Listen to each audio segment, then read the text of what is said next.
Inubos ko ang aking lakas para itayo ang kanyang pangarap, pero itinapon niya ako na parang basurang walang halaga. Habang ako ay nilalagnat at naghihingalo, pinalayas niya ako sa gitna ng ulan dahil sa isang babaeng puno ng kasinungalingan. Paulo, hindi mo alam na ang bawat sentimong winawaldas mo ay galing sa pawis ko. Sa loob ng 3 araw, babawiin ko ang lahat. Handa ka na bang bumalik sa putikan? Bakit mo hinayaang mabulag ka ng kinang na ako naman ang lumikha? Ayoko na sa iyo, Katrina. Pabigat ka lang sa buhay ko. Masyado ka ng boring. Palagi ka pang may sakit. Hindi ko na kailangan ng asawang tulad mo. Kaya please lang, umalis ka na sa bahay na ito. Ang bawat salitang binitawan ni Paulo ay tila mga talim na humihiwa sa katinuan ni Katrina. Sa mga sandaling iyon, hawak-hawak ni Katrina ang isang mainit na mangkok ng tinolang manok, ang paboritong ulam ng kanyang asawa.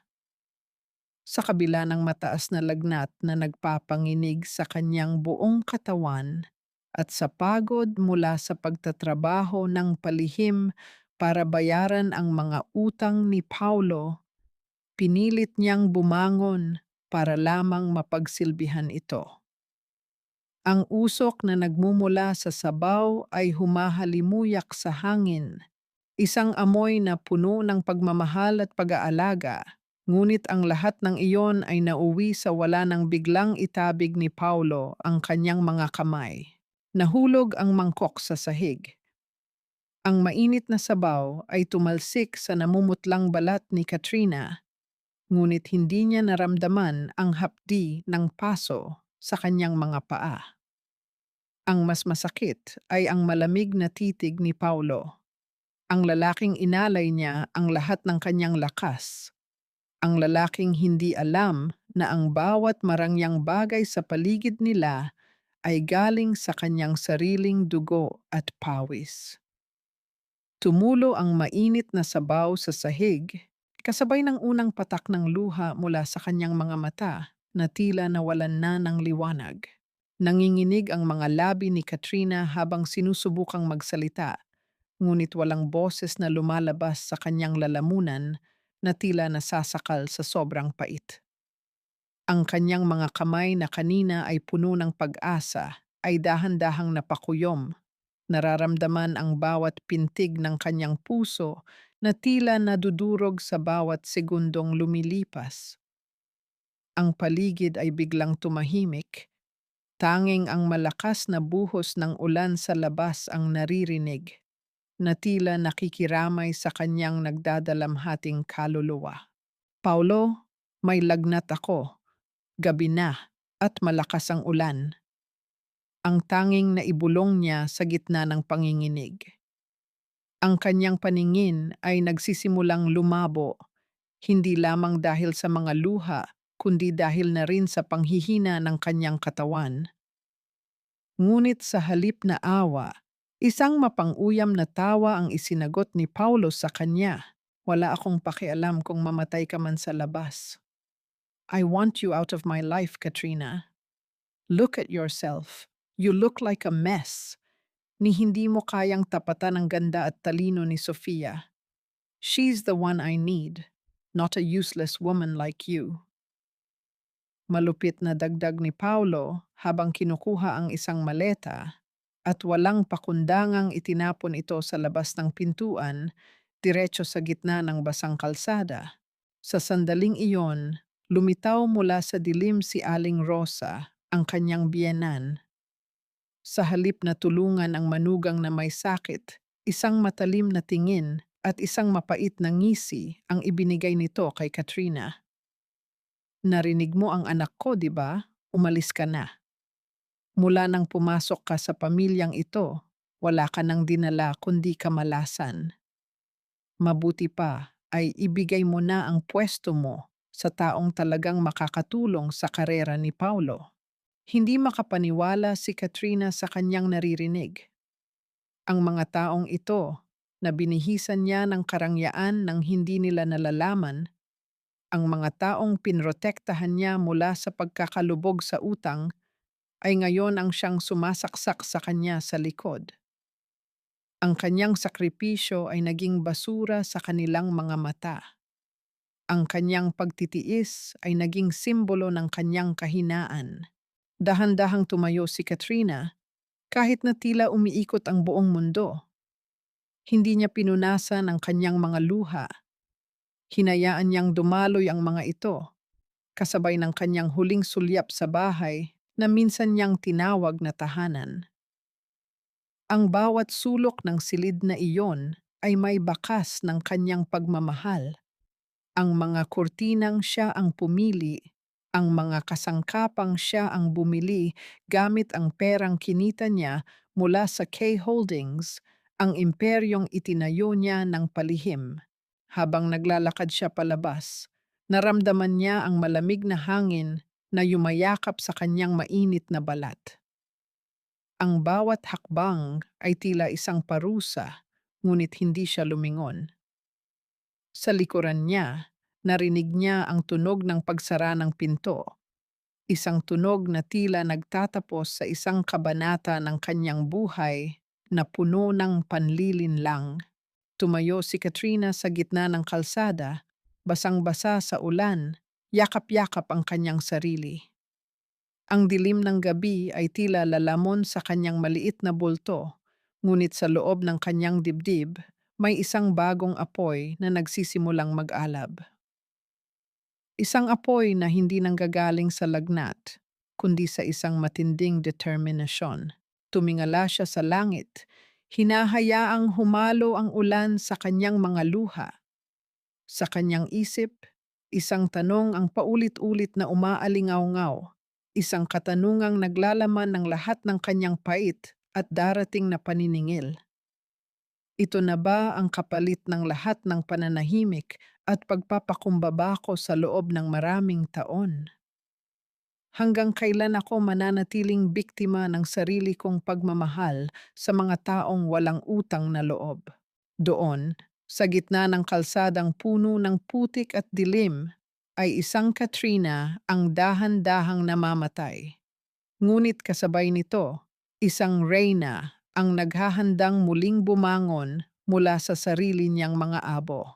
Ang bawat patak ng ulan ay tila libu-libong karayom na tumutusok sa balat ni Katrina, ngunit ang mas matinding hapdi ay nagmumula sa kanyang dibdib.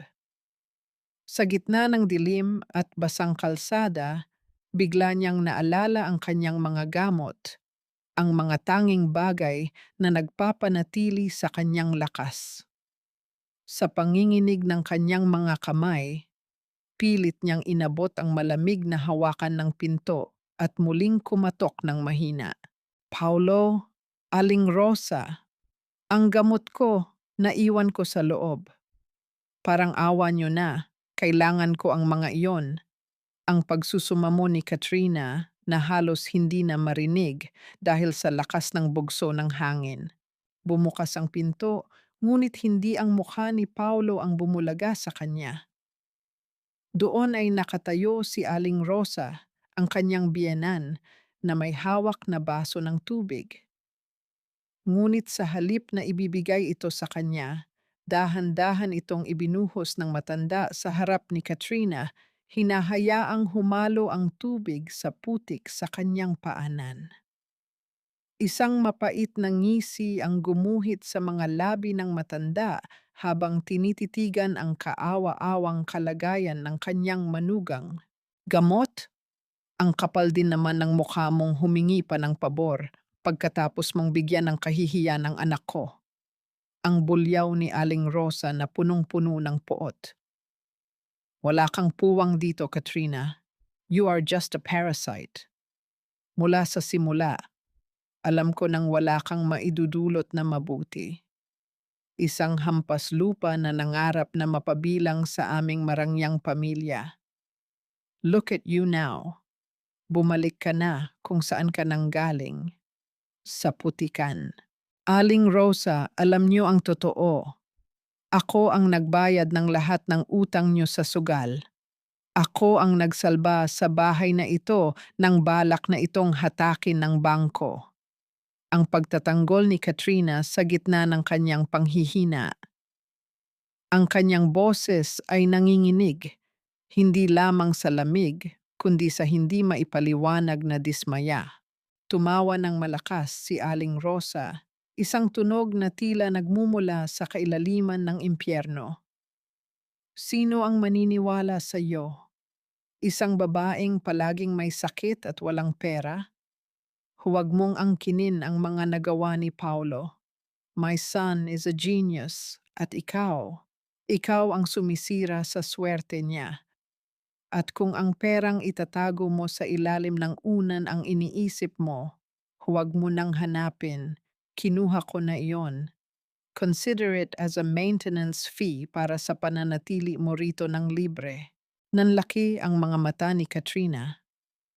Iyon ang huling pera na itinabi niya para sa kanyang operasyon, perang pinaghirapan niya sa K Holdings nang hindi nila nalalaman. Pati iyon, pati ang perang pambili ko ng gamot kinuha niyo? Aling Rosa, buhay ko ang nakataya doon. Wala akong pakialam sa buhay mo. Ang sigaw ng matanda, sabay isang malakas na tulak sa balikat ni Katrina. Dahil sa sobrang panghihina at dulas ng sahig, bumagsak si Katrina ng patihaya sa basang semento. Ang tunog ng kanyang katawan na tumama sa matitigas na bato ay tila sapat na para basagin ang kanyang mga buto. Bago pa man siya makakilos, muling bumagsak ang pinto sa kanyang harap, kasabay ng tunog ng trangka na nagtatapos sa anumang pag-asa na makakakuha siya ng tulong mula sa loob. Gumapang si Katrina palayo, ang kanyang mga daliri ay nabaon sa basang lupa. Ang bawat paghinga niya ay tila isang pakikipaglaban sa kamatayan. Sa dulo ng kalsada, isang matandang lalaki na naglalako ng balut, si Manong Berting, ang dahan-dahang lumapit sa kanya. Nakita nito ang lahat mula sa malayo. Walang salitang binitawan ang matanda, bagkus ay dahan-dahang hinubad ang kanyang suot na lumang kapote at ibinalot ito sa nanginginig na katawan ni Katrina. Kumuha rin siya ng isang malaking sako ng harina at ginawa itong pansamantalang unan para sa babae sa gilid ng isang saradong tindahan. Huwag kang susuko, anak. Ang langit ay nakatingin sa mga inaapi. Ang tanging naibulong ng matanda bago ito nagpatuloy sa paglalakad sa dilim, iniwan si Katrina na may kaunting init sa gitna ng nagyayelong gabi. Pumikit si Katrina, nararamdaman ang pagbigat ng kanyang mga talukap. Sa gitna ng kanyang pagkahilo, tila naririnig pa rin niya ang mapanuyang tawa ni Aling Rosa na humahalo sa ingay ng kulog. Bakit ba ganito katindi ang galit ng matandang iyon sa kanya? Ano ang lihim na itinatago nito na tila ba ang pagkawasak ni Katrina ang tanging paraan para manatiling ligtas ang kanilang pamilya? Habang ang kanyang malay ay dahan-dahang nawawala, isang malakas na tunog ng gulong na humahagibis sa baha ang bumasag sa katahimikan ng gabi. Isang itim at napakamarangyang sasakyan ang biglang huminto sa harap mismo ng kanyang kinalalagyan. Ang kintab ng sasakyan ay tila hindi nababawasan ng ulan at mula sa loob nito, bumukas ang pinto at lumabas ang isang pares ng mamahaling sapatos na balat. Sino ang darating sa ganitong oras sa gitna ng isang liblib at madilim na kalsada? At bakit ang taong ito ay tila ba kanina pa siya hinahanap? Ang amoy ng antiseptiko at ang nakakasilaw na puting kisame ang unang bumati sa namumulat na mga mata ni Katrina. Ang ritmo ng makinang nagbabantay sa kanyang tibok ng puso ay tila isang mahinang paalala sa katahimikan na buhay pa siya, na hindi siya tuluyang nilamon ng dilim at ulan sa gitna ng kalsada. Pakiramdam niya ay napakabigat ng kanyang katawan, ngunit ang init na dumadaloy sa kanyang mga ugat mula sa suwero ay dahan-dahang nagbabalik ng kanyang malay. Sa tabi ng kanyang kama, isang lalaking nakasuot ng plansadong Amerikana ang dahan-dahang tumayo nang mapansin ang kanyang pagkilos. Ito si Giam Doc Santos, ang tanging tao na nakakaalam ng bawat lihim ng kanyang buhay. Ang mukha nito ay bakas ng matinding pag-aalala, ngunit nang magtagpo ang kanilang mga mata, yumukod ito ng malalim, isang pagyukod na puno ng respeto at katapatan. Chairman, salamat sa Diyos at gising na kayo. Halos magkandahaba ang leeg namin sa paghahanap sa inyo. Bakit nyo hinayaang mangyari ito sa sarili nyo? Ang mahinang tanong ni Santos, ang boses nito ay nanginginig sa halong galit para sa mga taong nanakit sa kanyang amo. Hindi agad nakasagot si Katrina. Tumingin siya sa bintana ng marangyang VIP room kung saan tanaw ang unti-unting pagsikat ng araw. Naalala niya kung paano niya binuo ang K Holdings mula sa wala. Naalala niya ang mga gabing hindi siya natutulog, ang mga sakripisyong ginawa niya para lamang magkaroon ng matatag na pundasyon ang hinaharap nila ni Paulo. Akala niya, sa pagtatago ng kanyang yaman at kapangyarihan, mapoprotektahan niya ang dangal ni Paulo bilang lalaki. Akala niya, ang pagiging isang simpleng may bahay ay sapat na para mapanatili ang pagmamahalan nila. Isang mapait na ngiti ang sumilay sa kanyang mga labi. Ang lahat ng iyon ay isang malaking pagkakamali. Ang kanyang kababaang loob ay naging mitya ng kanyang sariling kapahamakan. Santos, ang tawag niya, ang boses ay paos, ngunit may taglay na awtoridad na matagal na niyang ibinaon sa limot. Sabihin mo sa akin, gaano nakalubha ang pagkalugi ng kumpanya ni Paulo kung hindi dahil sa mga palihim na pondo na ipinapasok ko? Chairman, ang totoo niyan, matagal na sanang bumagsak ang lahat. Ang bawat kontrata, ang bawat investor na lumalapit sa kanya ay dahil sa pangalan ng K Holdings sa likuran.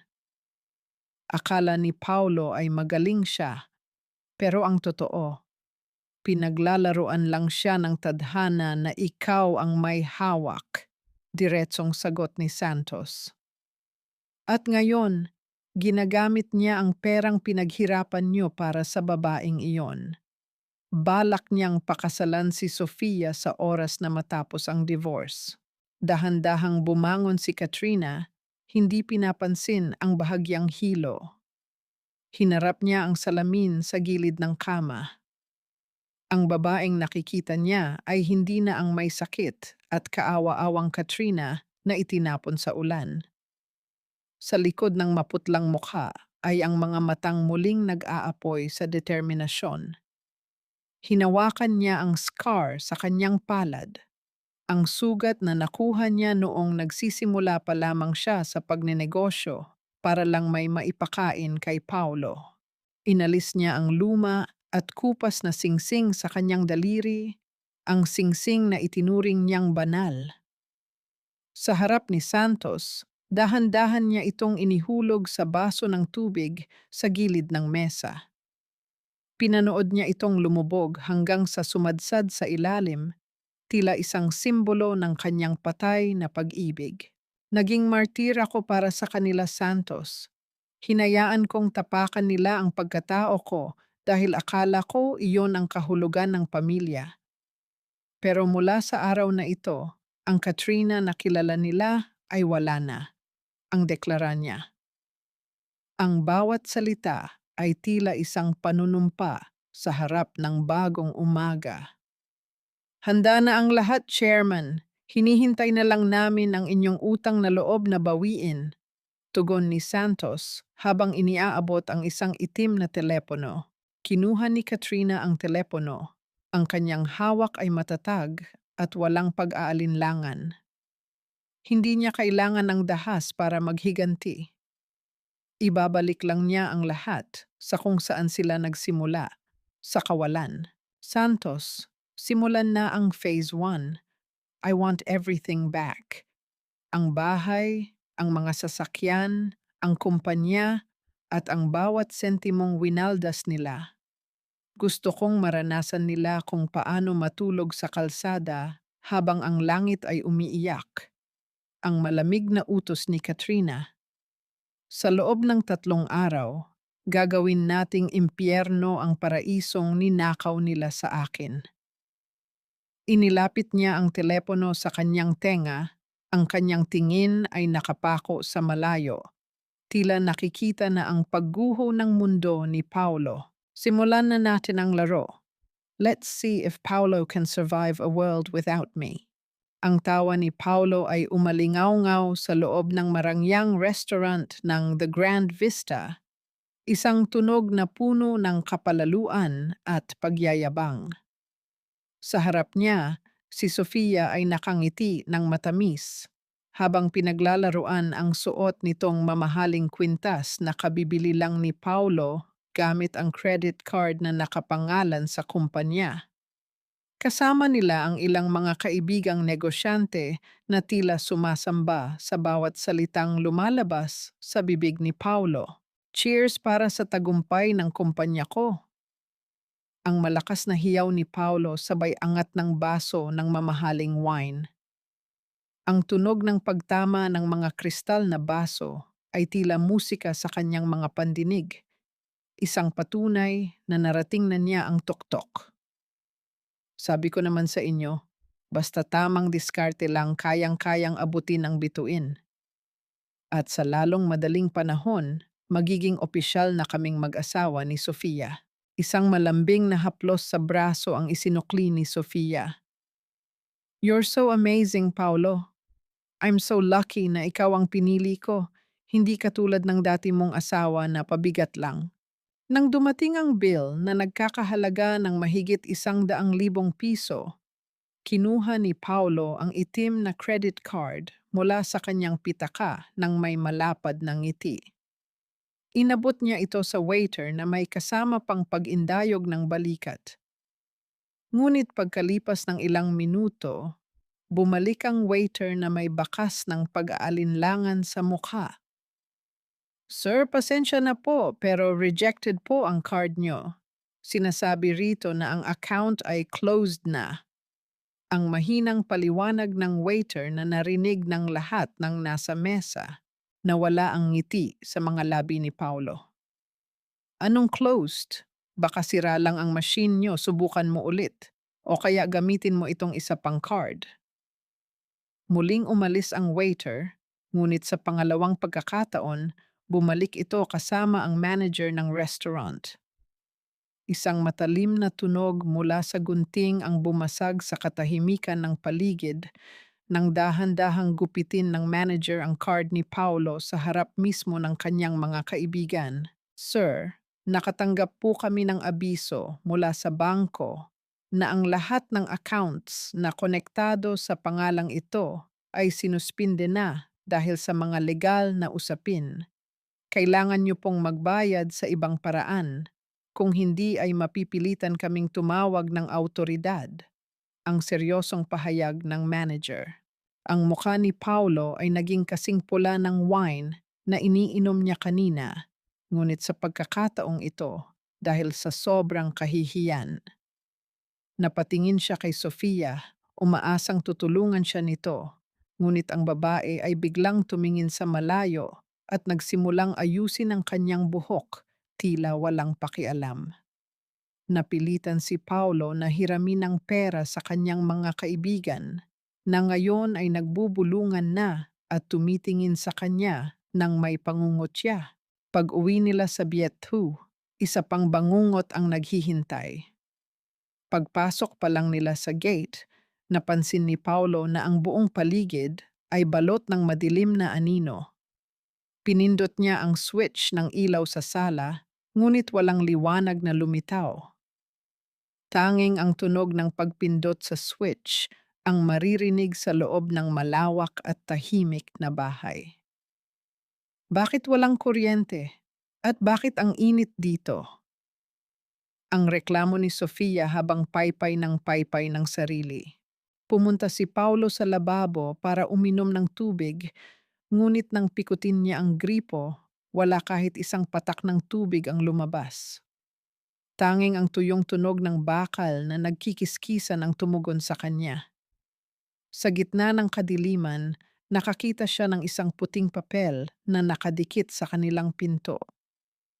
Gamit ang liwanag mula sa kanyang cellphone, binasa niya ang nakasulat. Ito ay isang disconnection notice mula sa utility companies, ngunit sa ilalim nito ay may isang tatak na nagpabilis sa tibok ng kanyang puso. Property of K Holdings, Immediate Asset Recovery Division. K Holdings? Anong kinalaman ng kumpanyang iyon sa bahay ko? Ang pabulong na tanong ni Paulo sa kanyang sarili, habang ang pawis ay nagsisimulang dumaloy sa kanyang noo. Sa sandaling iyon, ang kanyang cellphone ay tumunog, isang notification mula sa kanyang email. Binuksan niya ito at bumulaga ang isang mensahe na tila isang hatol ng kamatayan. Lahat ng iyong ari-arian ay pansamantalang kinuha ng K Holdings dahil sa mga hindi nabayarang utang at fraudulent claims. Maghanda para sa investigasyon. Napaupo si Paulo sa sahig ng madilim na sala, nararamdaman ang lamig ng semento. Ang marangyang buhay na ipinagmamalaki niya kanina lang ay tila isang bula na biglang pumutok. Sino ang nagmamay-ari ng K Holdings na ito? At bakit tila kilala nito ang bawat galaw niya? Ang bawat butil ng tubig na tumutulo mula sa kalawanging tubo ng lumang paupahan ay tila isang mabagal na orasan, nagpapaalala sa mga taon na itinuring ni Katrina na ginto ang bawat sandaling kasama niya si Paulo. Bago siya naging reyna ng K Holdings, dito sila nagsimula, sa isang maliit na silid na masikip pa sa isang hawla, kung saan ang tanging yaman nila ay ang mga pangarap na ipinangako ni Paulo sa ilalim ng liwanag ng isang aandap-andap na bumbilya. Dahan-dahang hinaplos ni Katrina ang bakbak na pintura ng pader. Ang gaspang nito ay tila bumubuhay sa mga gunitang pilit na niyang ibinabaon. Naalala niya ang panahong nagkasakit ng malubha si Paulo at wala silang kahit isang sentimo para sa gamot. Hindi siya nag-atubili. Palihim siyang pumunta sa isang klinika para ibenta ang sarili niyang dugo. Makuha lang ang perang magliligtas sa buhay ng asawa. Ang bawat sugat sa kanyang mga kamay mula sa paglalaba at paglilinis ng bahay ng ibang tao ay itinuring niyang mga medalya ng pag-ibig. Dito ko ibinigay ang lahat, Santos. Ang mahinang bulong ni Katrina habang nakatingin sa isang sulok kung saan sila dating nagsasalo sa isang pirasong tuyo. Inakala ko na ang pagpapakasakit ay sapat na para manatili ang katapatan ng isang tao. Ngunit ang puso palang puno ng kasakiman ay hindi marunong tumanaw ng utang na loob. Samantala, sa isang kumikinang na mall sa Makati, si Paulo ay pawis na pawis habang kausap ang isang lalaking may madilim na reputasyon. Dahil naka-freeze ang lahat ng kanyang accounts, desperado siyang makakuha ng pera para pambili ng singsing na pinapangarap ni Sofia. Hindi niya kayang tanggapin ang kahihiyan na hindi maibigay ang luho ng kanyang kinakasama. Siguraduhin mong mababayaran mo ito sa loob ng 1 linggo, Paulo. Kung hindi, alam mo kung anong mangyayari sa iyo. Ang banta ng lalaki bago iniabot ang isang makapal na sobre ng pera na may napakataas na interes. Kinuha ni Paulo ang pera ng walang pag-aalinlangan. Sa kanyang isip, pansamantala lang ang lahat ng ito. Naniniwala pa rin siya na isang pagkakamali lang ang nangyayari sa bangko at malulusutan niya rin ang lahat. Habang naglalakad siya patungo sa isang mamahaling jewelry store, Isang pamilyar na bango ng mamahaling pabango ang humaplos sa kanyang pang-amoy. Isang amoy na tila narinig na niya noon, ngunit mas matapang at mas elegante. Mula sa di kalayuan, nakita niya ang isang babaeng nakasuot ng isang kulay asul na silk dress. Ang buhok nito ay maayos na nakapusod at ang bawat hakbang ay tila nagpapakalog sa sahig ng mall dahil sa autoridad. Napahinto si Paulo, ang hubog ng likod, ang paraan ng pagtayo, kamukhang-kamukha ni Katrina. Ngunit imposible, naisip niya. Si Katrina ay may sakit, dugyot, at malamang ay gumagapang na sa gutom sa kung saang eskinita. Katrina, ang pabulong na tawag ni Paulo, ang kanyang boses ay nanginginig sa pagitan ng pag-asa at takot. Binilisan ni Paulo ang kanyang lakad, pilit na hinahabol ang babae. Ngunit bago pa siya makalapit, hinarangan siya ng dalawang lalaking nakasuot ng barong at may mga earpiece, mga bodyguard na tila mga pader na hindi matitibag. Tabi, kilala ko ang babaeng iyan. Katrina, mag-usap tayo. Ang sigaw ni Paulo, ang kanyang mga kamay ay pilit na kumakawala sa mahigpit na pagkakahawak ng mga gwardya. Hindi lumingon ang babae. Nagpatuloy ito sa paglalakad patungo sa isang naghihintay na elevator. Ang kanyang tindig ay tuwid at walang bahid ng pag-aalinlangan. Para kay Katrina, ang tinig ni Paulo ay tila isang ingay na lamang ng nakaraan na wala ng puwang sa kanyang kasalukuyan. Sir, hindi po kayo pwedeng lumapit. Restricted area po ito para sa mga VIP clients. Ang malamig na sabi ng isang bodyguard habang itinutulak si Paulo palayo. Napatingin si Paulo sa refleksyon niya sa salamin ng isang tindahan. Magulo ang kanyang buhok, gusot ang kanyang polo, at ang kanyang mga mata ay puno ng pagkalito. Sa kabilang banda, ang elevator ay sumara na. Dinala ang babaeng tila abot langit ang layo sa kanya. Sino nga ba talaga ang babaeng iyon? Bakit ang dating asawa na itinapon niya sa putikan ay tila naging isang bituin na hindi na niya kayang abutin? Ang katahimikan sa loob ng opisina ni Paulo ay tila isang mabigat na kumot na sumasakal sa kanya. Ang dati ay maingay at abalang silid, kung saan ang mga empleyado ay nagkakandara pa sa pagbati sa kanya, ay biglang naging parang isang abandonadong gusali. Isa-isang nagsisialisan ang kanyang mga tauhan, dala ang balitang ang lahat ng kanilang mga proyekto ay biglang ipinatigil ng K Holdings. Anong ibig ninyong sabihin na wala na tayong pondo? Hindi maaari ito. Ang sigaw ni Paulo habang hinahampas ang kanyang mesa. Ang tunog ng kanyang palad na tumama sa matigas na kahoy ay umalingaw-ngaw sa walang lamang silid, ngunit walang sino man ang sumagot. Ang tanging tumugon ay ang malamig na hangin mula sa aircon na tila ba nangungutya sa kanyang kawalan ng kapangyarihan. Sa gitna ng kanyang pagngangalit, pumasok si Sofia na may bitbit na mga mamahaling paper bags. Ngunit sa halip na ang malambing na ngiti na nakasanayan ni Paulo, ang mukha ng babae ay puno ng pagkairita. Inihagis nito ang mga supot sa sofa at tiningnan si Paulo ng may pandidiri. Paulo, what is happening? I tried to use your other card sa boutique pero declined na naman. You promised me na pupunta tayo sa Paris next month. Pero paano mangyayari yun kung pati pambayad sa dress ko ay wala ka?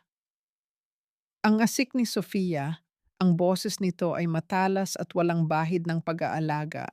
Sofia, please, hindi mo ba nakikita? Nagkakaproblema ang kumpanya. I need your support right now, hindi ang panunumbat mo. Ang pakiusap ni Paulo, ang kanyang boses ay puno ng pagod. Lumapit siya para hawakan ang kamay ni Sofia, ngunit mabilis itong umiwas. tila ba diring-diri na madikit sa kanya. Support? Paulo, I didn't sign up for this. Hindi ako sanay sa hirap. Kung hindi mo kayang panindigan ang lifestyle ko, baka kailangan nating pag-isipan ang relasyong ito. Ang malamig na sabi ni Sofia bago ito lumabas ng silid, iniwan si Paulo na nakatayo sa gitna ng kanyang gumuguhong mundo. Hindi pa man nakakabawi si Paulo mula sa sakit ng mga salita ni Sofia, tumunog ang kanyang telepono. Ito ay si Aling Rosa, ang kanyang ina, na humihagulgol sa kabilang linya. Paulo anak, tulungan mo ako. May mga lalaking nakakatakot dito sa bahay. Sinasabi nilang kukunin daw nila ang mga gamit natin dahil sa utang ko sa kasino. Sabi ko naman babayaran mo, pero ayaw nilang maniwala. Napahawak si Paulo sa kanyang noo. Nay, wala akong pera ngayon. Bakit ba kayo nagsusugal pa? Alam nyo namang ipit na ako. Anong wala? Nasaan na ang perang kinikita mo? Dati naman ay palagi kang may pambayad kahit magkano pa ang hingin ko. Kasalanan ito ng malas mong asawa, siguradong isinumpa niya tayo bago siya umalis. Ang sigaw ni Aling Rosa na kahit sa gitna ng gulo ay nagagawa pa ring isisi ang lahat kay Katrina. Binaba ni Paulo ang telepono nang hindi nagpapaalam. Sa kanyang desperasyon, nagsimula siyang maghalungkat sa kanyang mga lumang dokumento, umaasang may makikita siyang ari-arian na pwedeng isanla. Doon, sa ilalim ng isang makapal na folder, nakita niya ang titulo ng kanilang tinitirhang Biet 2. Ngunit nang buksan niya ang dokumento, tila tumigil ang pag-ikot ng mundo para sa kanya. Ang pangalang nakasulat bilang tunay na nagmamay-ari ng lupa at bahay ay hindi ang kanyang pangalan at lalong hindi kay Katrina. Ito ay nakapangalan sa K Holdings Global Estates Division. Bakit? Bakit sila ang may-ari ng bahay ko? Ang pabulong na tanong ni Paulo habang ang kanyang mga kamay ay nanginginig sa takot. Ang sabi ni Katrina, minana niya ito sa mga magulang niya. Bakit ito nasa ilalim ng kumpanyang nagpapabagsak sa akin ngayon? Sa sandaling iyon, narinig niya ang boses ni Sofia mula sa kabilang silid, tila may kausap sa telepono. Dahan-dahang lumapit si Paulo at sumilip sa bahagyang nakabukas na pinto. Don't worry, babe. Malapit na akong matapos dito. Kukunin ko lang ang huling mahahalagang gamit na binili sa akin ni Paulo at iiwan ko na ang loser na ito. Hinihintay ko lang na tuluyan siyang mawalan ng lahat para wala na siyang mahabol sa akin. Ang narinig niyang sabi ni Sofia habang humahagikik. Ang bawat salita ni Sofia ay tila isang malakas na sampal na gumising sa natutulog na katinuan ni Paulo. Ang babaeng inakala niyang mahal siya ay tila isang linta na naghihintay lang na maubos ang kanyang dugo. At ang babaeng itinapon niya sa putikan, si Katrina, ang tanging taong tunay na nagmahal at nagprotekta sa kanya nang walang hinihinging kapalit. Napatingin si Paulo sa labas ng bintana sa nagdidilim na langit. Sino ang nasa likod ng K Holdings? Bakit tila bawat hakbang niya ay kontrolado ng isang aninong hindi niya makita?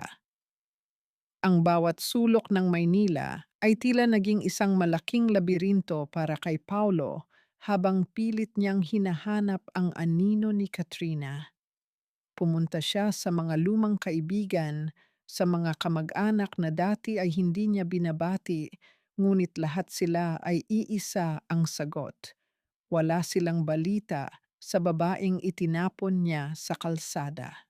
Sa huling pagkakataon, nagbakasali siya sa ospital kung saan huling dinala si Katrina noong gabi ng bagyo. Lumapit siya sa reception desk. Ang kanyang tinig ay puno ng pag-aalinlangan. Nandito pa ba ang pasyenteng si Katrina Santos? Ang tanong niya, gamit ang apelyido ng ina ni Katrina dahil alam niyang hindi na ito gagamit ng apelyido niya. Tumingin ang nurse sa computer at pagkatapos ay tumitig sa kanya ng may halong lungkot at galit. Ang pasyenteng dinala rito na halos wala ng buhay dahil sa matinding pulmonya at pagkapagod? Wala na siya rito, sir. Inilipat siya ng kanyang mga kamag-anak sa isang pribadong pasilidad. Sabi ng doktor, isang milagro na nakayanan niya ang gabing iyon sa gitna ng ulan nang walang kahit anong proteksyon sa katawan. Ang mga salita ng nurse ay tila isang malakas na suntok sa sikmura ni Paulo. Napasandal siya sa pader ng ospital, nararamdaman ang biglang panghihina ng kanyang mga tuhod. Naalala niya ang itsura ni Katrina noong gabing iyon, ang nanginginig nitong mga kamay, ang namumutlang labi, at ang pagsusumamo sa kanyang mga mata na binalewala niya.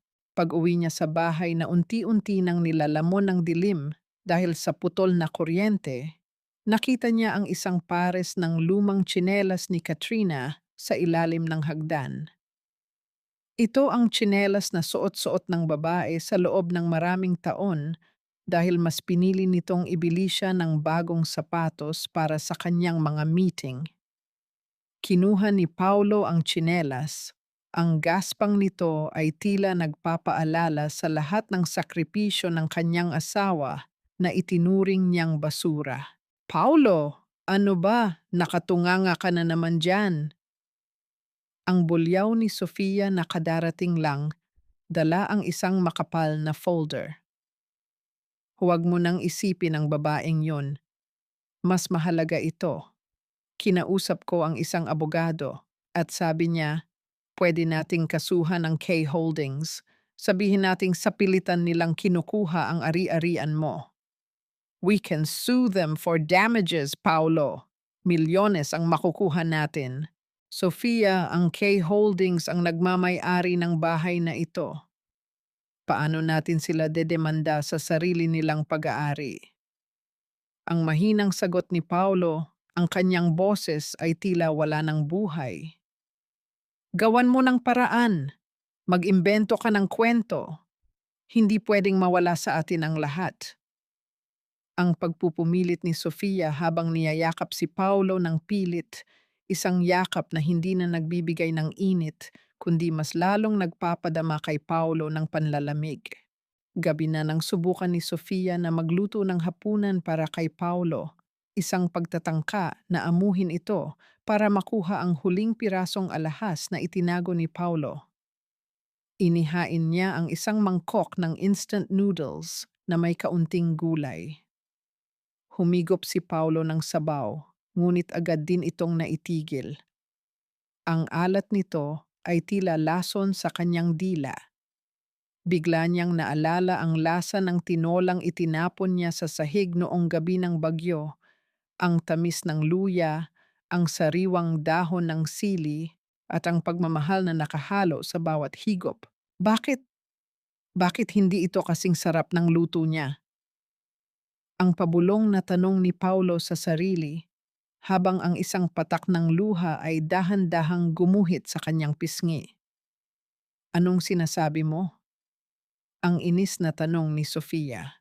Hindi sumagot si Paulo. Tumayo siya at lumabas sa balkonahe. Tinitignan ang kalsada sa ibaba. Sa gitna ng katahimikan, narinig niya ang tunog ng isang sasakyang huminto sa tapat ng kanilang gate. Isang puting van na may tatak ng korte at dalawang lalaking nakasuot ng uniforme ng sheriff ang bumaba. Dahan-dahang lumapit ang isa sa mga lalaki at idinikit ang isang malaking dilaw na papel sa kanilang gate. Ang tunog ng masking tape na idinidikit sa bakal ay tila isang malakas na hiyaw sa pandinig ni Paulo. Gamit ang kanyang flashlight, binasa ni Paulo ang nakasulat sa papel. Notice of foreclosure and eviction. This property will be officially sealed and vacated tomorrow, alas 8 ng umaga. Unauthorized entry after this period is strictly prohibited.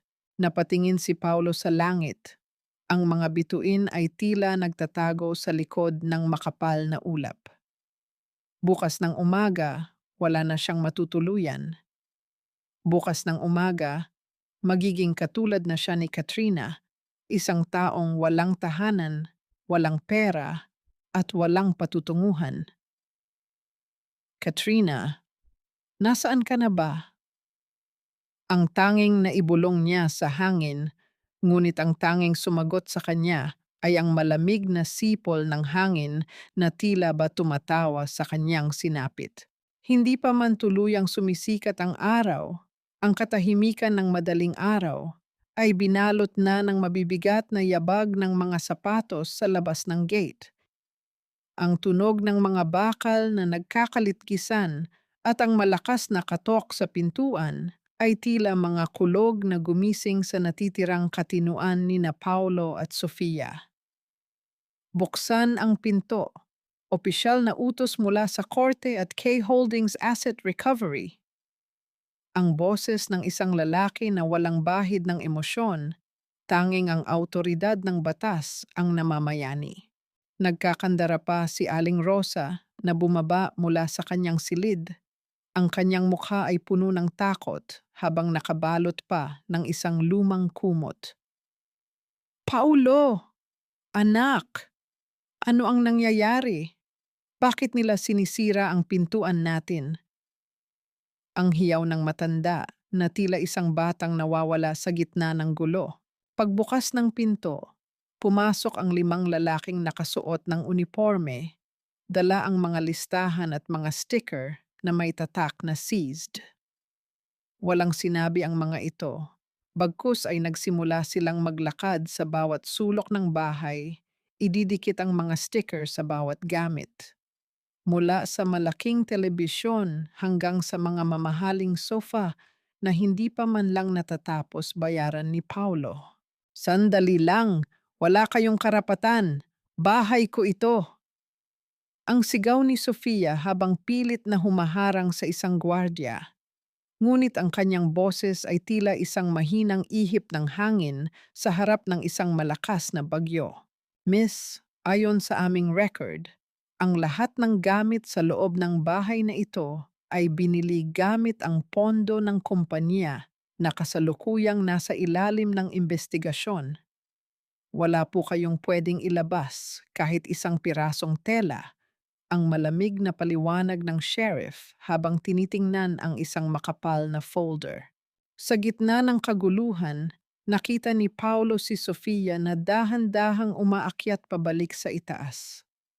Sinundan niya ito at laking gulat niya nang makita ang babae na nagmamadaling isinisilid ang kanyang mga alahas at mga mamahaling bag sa isang malaking maleta. Ang bawat kilos ni Sofia ay puno ng pagkataranta. Ang kanyang mga mata ay hindi nakatingin sa kanya kundi sa kinang ng ginto at diamante. Sofia, anong ginagawa mo? Tulungan mo akong kausapin sila, ang pakiusap ni Paulo. Paulo, look at this. Hindi pwedeng makuha nila ang mga ito. Pinaghirapan ko ang mga ito. Ang asik ni Sofia, na tila ba nakalimutan na ang lahat ng alahas na iyon ay galing sa bulsa ni Paulo. Ngunit bago pa man makalabas si Sofia sa pinto ng silid, hinarangan siya ng 2 pulis na kasama ng sheriff. Miss, may report kami na ang ilang mahahalagang gamit mula sa safe ay sinusubukang itago. Maari po ba naming makita ang laman ng maleta nyo? Hindi. Akin ito. Personal ko itong gamit. Ang sigaw ni Sofia habang pilit na niyayakap ang maleta. Sa gitna ng paghahablutan, bumukas ang maleta at kumalat sa sahig ang mga relo at alahas na may mga price tag pa mula sa kumpanya ni Paulo. Dahil sa hinala ng pagnanakaw at pagtatago ng ebidensya, Dahan-dahang pinusasan si Sofia sa harap mismo ni Paulo. Paulo, tulungan mo ako! Huwag niyo akong dalhin! Ang hiyaw ni Sofia habang kinakaladkad siya palabas, ngunit ni hindi makagalaw si Paulo. Ang kanyang mga paa ay tila nabaon sa sahig ng kanyang dating silid. Sa ibaba, ang ingay ng pag-iyak at panunumbat ni Aling Rosa ay hindi tumitigil. Kasalanan mo ito, Paulo. Kung hindi mo pinakasalan ang malas na babaeng iyon, hindi tayo magkakaganito. Nasaan na ang pangako mong bibigyan mo ako ng marangyang buhay?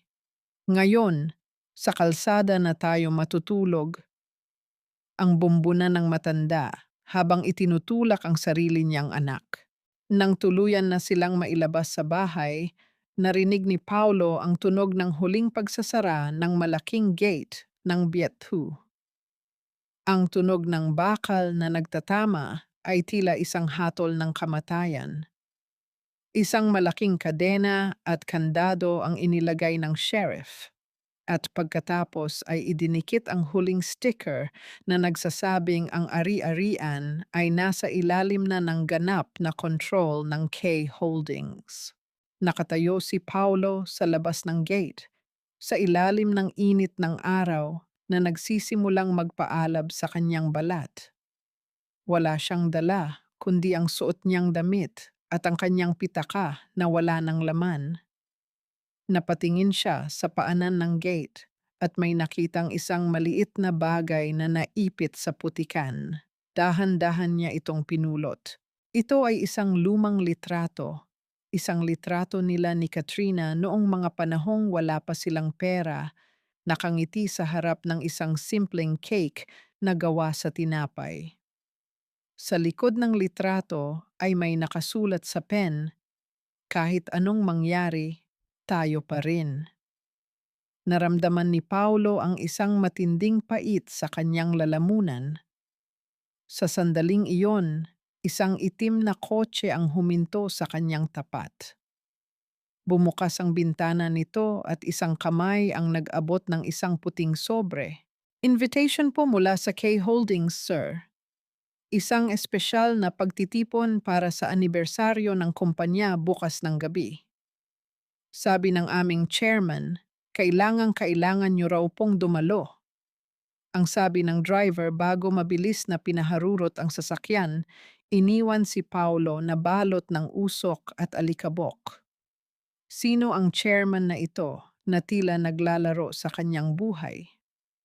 Bakit sa gitna ng kanyang pagkawasak ay mayroon pang paanyaya para sa isang piging?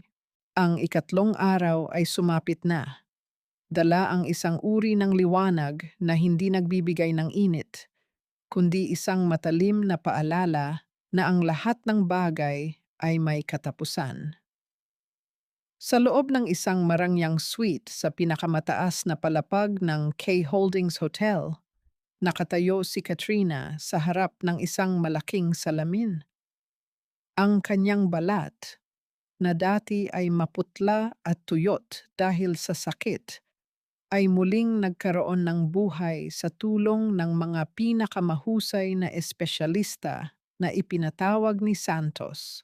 Dahan-dahang isinuot ni Katrina ang isang kulay pulang gown na gawa sa pinakafinong seda. Ang bawat tahi nito ay tila isang dila ng apoy na nagbabadya ng kanyang muling pagsilang. Habang isinusuot niya ang kanyang mga hikaw na brilyante, napansin niya ang mga bahagyang peklat sa kanyang mga daliri, mga marka ng kanyang paghihirap noong siya pa ang nagluluto at naglilinis para sa lalaking nagtapon sa kanya sa ulan. Ngunit sa pagkakataong ito, hindi niya itinatago ang mga markang iyon. Sa halip, tiningnan niya ito bilang mga simbolo ng kanyang katatagan. Chairman, handa na po ang lahat. Ang bawat imbitadong panauhin ay naroon na, kabilang ang mga taong dating tumalikod sa inyo. Ang mahinang ulat ni Santos habang nakatayo sa likuran niya. At si Paulo, siya ay nasa ibaba na, naghihintay ng pagkakataong makapasok. Isang malamig na ngiti ang sumilay sa mga labi ni Katrina. Hayaan mo siyang pumasok, Santos. Gusto kong makita niya ang rurok ng kapangyarihang binuo ko habang siya ay abala sa pangungutya sa aking kahinaan. Samantala, sa labas ng hotel, si Paulo ay tila isang basang sisiw na pilit na nag-aayos ng kanyang sarili. Ang kanyang suot na Amerikana ay luma at may mangilan-ngilang mantsa, isang bagay na hiniram lamang niya sa isang malayong kakilala kapalit ng huling mahahalagang gamit na mayroon siya. Ang kanyang buhok ay magulo at ang kanyang mga mata ay balot ng pagod at desperasyon. Kailangan kong makausap ang chairman. Siguradong may pagkakamali lang sa lahat ng ito. Ang pabulong na panalangin ni Paulo sa kanyang sarili. Naniniwala pa rin siya, sa gitna ng kanyang pagkawasak, na ang kanyang talino sa negosyo ay sapat na para hangaan siya ng sinumang pinuno ng K Holdings. Inakala niya na ang imbitasyon ay isang pagkakataon para sa isang bagong partnership. Hindi alam na ito ay ang huling hakbang patungo sa kanyang tuluyang pagbagsak. Pagpasok niya sa malawak na ballroom, ang ingay ng mga tawanan at ang mahinang tugtog ng orkestra ay tila sumasakal sa kanya. Ang bawat taong makasalubong niya ay tinitingnan siya ng may halong pangungutya at awa. Ang mga dati niyang kaibigan na dati ay yumuyukod sa kanya ay ngayon ay tila nakakita ng isang pulubi na naliligaw sa loob ng isang palasyo. Tingnan niyo, di ba yan si Paulo? Ang balita ko, pati ang bahay nila ay kinuha na ng K Holdings. Ang narinig niyang bulungan mula sa isang grupo ng mga negosyante. Sayang, akala mo kung sinong hari, yun pala ay isang hamak na tauhan lang sa sarili niyang kwento. Ang dagdag ng isa pa, kasunod ang isang mapait na tawa na tila humihiwa sa pandinig ni Paulo. Lumapit si Paulo sa buffet table, pilit na kumuha ng isang baso ng wine para pakalmahin ang kanyang nanginginig na mga kamay. Ngunit sa bawat higop niya, ang tanging nalalasahan niya ay ang pait ng kanyang mga maling desisyon. Naalala niya si Katrina, ang babaeng palaging nasa likod niya, ang babaeng palaging nag-aayos ng kanyang mga gusot nang hindi nagrereklamo. Nasaan na kaya ito? Naisip niya kung kumakain ba ito ng maayos o kung may matutuluyan ba ito. Isang huli at mahinang tibok ng konsensya ang naramdaman niya, ngunit agad din itong natabunan ng kanyang sariling pangangailangan na maisalba ang sarili. Biglang tumigil ang musika. Ang malakas na liwanag ng mga chandelier ay dahan-dahang humina at tanging ang isang malaking spotlight ang nakatutok sa grand staircase sa gitna ng silid. Ang bawat mata sa loob ng ballroom ay napako sa itaas, naghihintay sa pagpapakilala sa taong nagmamay-ari ng kapangyarihang nagpapatakbo sa kanilang lahat. Ladies and gentlemen, it is our distinct honor to present the visionary leader, the heartbeat of K Holdings, and the woman who turns dust into gold, our chairman. Ang malakas na pagpapakilala ng MC na umalingaw-ngaw sa bawat sulok ng silid. Naramdaman ni Paulo ang biglang pagtigil ng pintig ng kanyang puso. Isang pamilyar na bango, ang bango ng bulaklak ng jasmine at ang lamig ng hangin bago ang bagyo, ang tila bumalot sa kanya. Mula sa itaas, isang bulto ng isang babaeng nakasuot ng pulang gown ang dahan-dahang humakbang pababa. Ang bawat tunog ng kanyang takong sa marmol na sahig ay tila isang tambol na nagbabadya ng digmaan. Hindi pa makita ni Paulo ang mukha nito dahil sa liwanag, ngunit ang paraan ng pagtayo nito, ang paraan ng paggalaw ng kanyang mga kamay, ay tila isang multo mula sa kanyang nakaraan. Ito na ang pagkakataon ko. Ang bulong ni Paulo habang pilit na sumisingit sa harap ng karamihan, umaasang mapapansin siya ng chairman. Dahan-dahang humarap ang babae sa madla. Ang liwanag ng spotlight ay tumama sa kanyang mukha. Inilalantad ang bawat detalye ng kanyang kagandahan na tila hindi makatotoo. Ang kanyang mga mata ay malamig na parang yelo, ngunit may taglay na apoy na kayang tumupok sa sino mang humarang sa kanyang daan. Napabitaw si Paulo sa kanyang baso. Ang tunog ng pagkabasag ng kristal sa sahig ay tila hindi narinig ng sino man maliban sa kanya. Ang kanyang mga tuhod ay tuluyang nanghina at kung hindi siya nakahawak sa gilid ng mesa, ay baka bumagsak na siya sa sahig. Katrina, ang pabulong na tawag ni Paulo, ang kanyang boses ay tila isang mahinang ihip ng hangin na nawala sa gitna ng malakas na palakpakan ng mga tao. Ang katahimikan sa loob ng ballroom ay tila naging isang mabigat na pader na humaharang sa bawat hininga ng mga naroon. Ang tanging naririnig ay ang mahinang lagutok ng mga chandelier at ang marahang pagaspas ng mga kortinang seda sa bintana. Ang bawat mata ay nakapako sa babaeng nakatayo sa itaas ng hagdan, ang babaeng muling nabuhay mula sa putikan upang maging reyna ng gabing ito. Dahan-dahang humakbang pababa si Katrina. Ang tunog ng kanyang mga takong sa bawat baitang ng marmol na hagdan ay tila isang hatol na bumibiyak sa katahimikan. Hindi siya tumitingin sa karamihan. Ang kanyang paningin ay diretso, malayo at puno ng isang uri ng kapangyarihan na hindi nabibili ng salapi.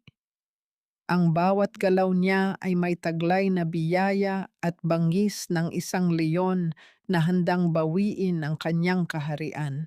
Si Paulo ay nananatiling nakatayo sa gitna ng ballroom, ang kanyang mga kamay ay nanginginig at ang kanyang mukha ay kasing puti ng telang nakatakip sa mga mesa. Ang kanyang isip ay tila isang sirang plaka na paulit-ulit na nagtatanong kung paano ang may sakit at kaawa-awang asawa na itinapon niya sa ulan ay naging ang pinakamakapangyarihang tao sa loob ng silid na ito. Katrina, ang pabulong na sambit ni Paulo, ngunit ang kanyang boses ay tila isang tuyong dahon na tinangay ng hangin. Sinubukan niyang humakbang palapit. Ang kanyang mga mata ay naghahanap ng kahit kaunting bakas ng dating pagmamahal sa mga mata ni Katrina. Katrina, ikaw ba talaga yan? Anong ibig sabihin nito? Nang makarating si Katrina sa huling baitang, ang mga tao ay kusang tumabi upang bigyan siya ng daan. Naglakad siya ng diretso patungo sa gitna ng silid, kung saan nakatayo si Paulo. Ang bawat hakbang niya ay puno ng dignidad. Nang makatapat niya si Paulo, huminto siya. Ngunit sa halip na tignan ang lalaki sa mga mata, tila ba dumaan lamang siya sa isang poste o isang pader. Ang kanyang tingin ay tumagos sa balikat ni Paulo, na tila ba ang lalaking ito ay hindi na nag-e-exist sa kanyang mundo. Santos, ang tawag ni Katrina, ang boses niya ay malinaw, malamig, at walang kahit anong bahid ng galit. Isang bagay na mas nakakatakot kaysa sa pagsigaw. Pakisiguro na ang bawat panauhin ay komportable at ang mga taong wala sa listahan o hindi nakarapat-dapat manatili, alam mo na ang dapat mong gawin. Sa sandaling iyon, mula sa gilid ng karamihan, biglang sumingit si Aling Rosa. Ang matanda ay tila nawalan ng kahihiyan. Ang kanyang mukha ay punong-puno ng pekeng ngiti at ang kanyang mga kamay ay pilit na gustong humawak sa pulang gown ni Katrina. Katrina, anak, sinasabi ko na nga ba, ang galing mo talaga. Ang malakas na boses ni Aling Rosa na naging sanhi ng paglingon ng lahat.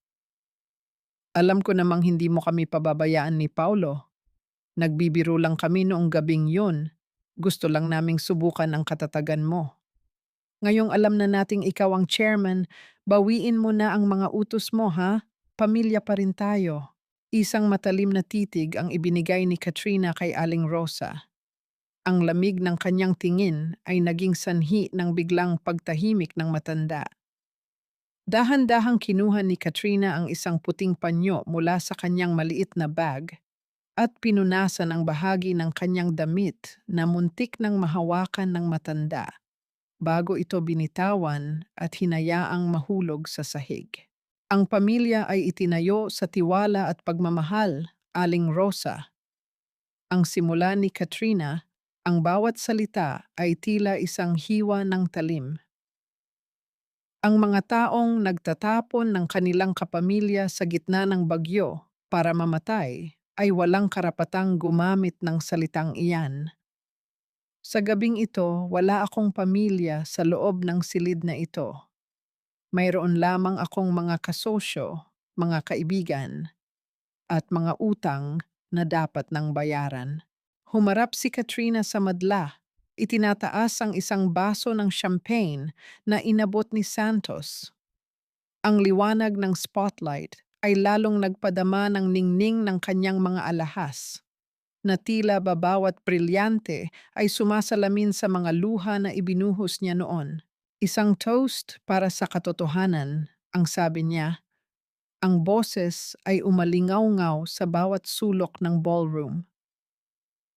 Para sa mga taong akala ay kaya nilang nakawin ang liwanag ng iba, at para sa mga taong nakalimot na ang tunay na kapangyarihan ay hindi nanggagaling sa kung ano ang suot mo, kundi sa kung sino ka kapag wala ka ng kahit ano. Tumingin siya ng diretso kay Paulo sa unang pagkakataon. Ang titig na iyon ay hindi puno ng poot, kundi ng isang nakakabinging kawalan. Ito ang titig ng isang taong tuluyan ng nakalimot. Paulo, ang tawag niya. Ang pangalan ng lalaki ay tila isang banyagang salita sa kanyang dila. Salamat sa gabing iyon. Kung hindi mo ako itinapon sa putikan, hindi ko maaalalang ako pala ang nagmamay-ari ng buong kalsada. Dahan-dahang ininom ni Katrina ang wine habang si Paulo ay nanatiling nakatayo. Ang kanyang buong pagkatao ay tila dinudurog ng kahihiyan at pagsisisi sa harap ng daan-daang tao. Ang mga bulungan ng mga tao sa paligid ay tila mga bubuyog na sumusurot sa kanyang pandinig. Ngunit bago pa man makapagsalita si Paulo, kinuha ni Katrina ang isang mikropono at muling nagsalita.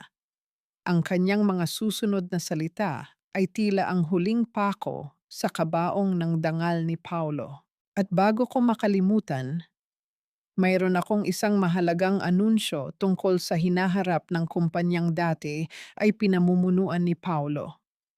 Ang bawat mata sa loob ng malawak na ballroom ay nakatitig kay Katrina, naghihintay sa mga salitang tatapos sa huling hibla ng dangal ni Paulo. Ang ilaw mula sa malalaking chandelier ay tila mas lalong nagpatalas sa bawat anggulo ng mukha ni Katrina, habang si Paulo ay mukhang isang aninong unti-unti nang nilalamon ng dilim sa gitna ng karangyaan. Katrina, pakiusap. Mag-usap tayo ng maayos. Alam kong nagkamali ako, nabulag lang ako ng maling akala. Ang basag na tinig ni Paulo na pilit na sumisingit sa katahimikan. Ang kanyang mga kamay ay nanginginig habang pilit na inaabot ang laylayan ng pulang seda ni Katrina. Ngunit mabilis na humarang si Santos. Ang kanyang presensya ay tila isang pader na hindi matitibag. Isang malamig na sulyap lamang ang ibinigay ni Katrina sa kanya. Sa isang kumpas ng kanyang kamay, Iniabot ni Santos ang isang makapal na folder na kulay ginto. Dahan-dahan itong binuksan ni Katrina. Ang tunog ng paglipat ng mga pahina ay tila isang dahan-dahang paghiwa sa puso ni Paulo. Sa loob ng 5 taon, Paulo, nanatili akong tahimik.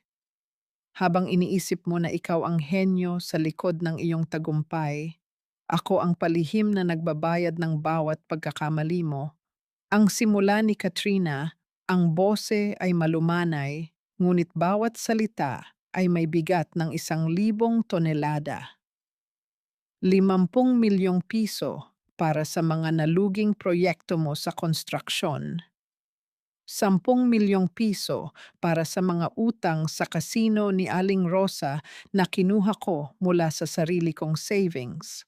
At mahigit 20 milyong piso para sa mga sasakyan at luhong ibinigay mo sa ibang babae.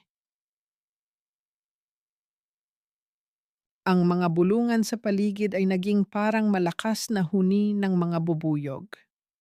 Ang kahihiyan ni Paulo ay naging tila isang palabas na pinapanood ng buong lungsod. Napayuko si Paulo, ang kanyang mga balikat ay dahan-dahang bumabagsak sa bigat ng katotohanan. Hindi ako naghihiganti, Paulo. Ang paghihiganti ay para sa mga taong nasasaktan pa rin. Ang ginagawa ko ay katarungan. Ang dagdag ni Katrina habang itinataas ang isang dokumento. Ito ang listahan ng lahat ng pondong ninakaw mo mula sa K Holdings sa pamamagitan ng mga palsipikadong dokumento. At tungkol kay Sofia, ang babaeng ipinalit mo sa akin. Tumigil sandali si Katrina, isang mapait na ngiti ang gumuhit sa kanyang mga labi. Huwag kang mag-alala, hindi na siya makakaistorbo sa inyo. Si Sofia ay isang professional scammer na matagal nang hinahanap ng batas sa ibang probinsya. Mayroon na siyang asawa at 3 anak na iniwan niya para manghuli ng mga tangang tulad mo. Sa sandaling ito, malamang ay nasa loob na siya ng rehas dahil sa mga ninakaw niyang alahas mula sa kumpanya ko. Ang balitang ito ay tila isang malakas na sampal na nagpagising kay Paulo mula sa kanyang panaginip. Ang babaeng akala niya ay kanyang paraiso ay isa palang lason na mas matindi pa sa kanyang inakala. Ang lahat ng kanyang isinakripisyo, ang kanyang asawa, ang kanyang dangal, ang kanyang hinaharap, ay itinapon niya para sa isang kasinungalingan. Dahan-dahang kinuha ni Katrina ang isang puting sobre mula sa folder. Ito ang parehong sobre na itinapon ni Paulo sa kanyang mukha noong gabi ng bagyo. Inabot niya ito kay Paulo, ang kanyang mga daliri ay hindi man lang dumidikit sa balat ng lalaki. Narito ang mga papeles ng divorce.